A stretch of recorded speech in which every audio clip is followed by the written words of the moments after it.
人为什么打呼噜？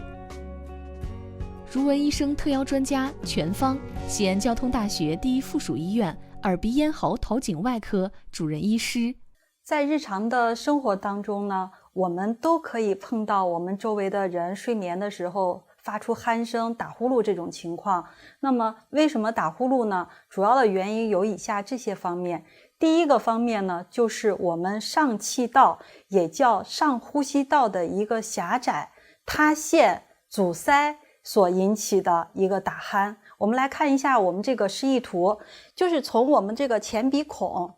一直到我们的这个喉腔的喉入口，这些位置都是属于我们的上气道。当这些位置发生了狭窄、塌陷，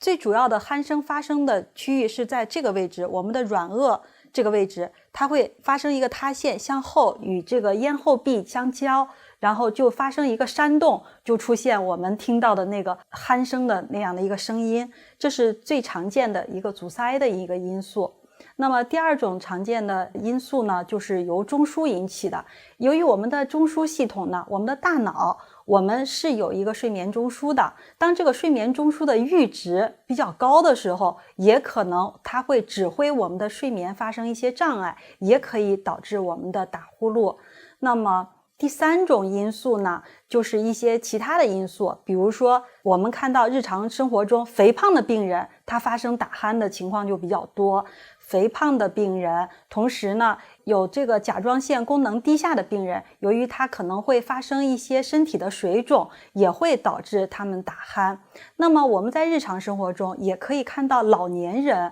他们打鼾的这种情况比较多发。那么他们的原因呢，除了我们刚刚说到的主要的上气道的一个狭窄，同时我们老年人通过年龄的增长，我们的肌肉的紧张度会下降，就是我们平常说的肌肉变得松弛了。当肌肉变得松弛了之后呢，在这个解剖位置，比如说软腭呀、舌根呀，这些是肌肉，颌舌肌啊等等，这些肌肉的松弛就会导致这些组织的一个塌陷。这也是为什么我们老年人发生鼾症的比率要比我们的青年人要多的一个原因，这就是导致我们睡眠打鼾的一些主要的原因。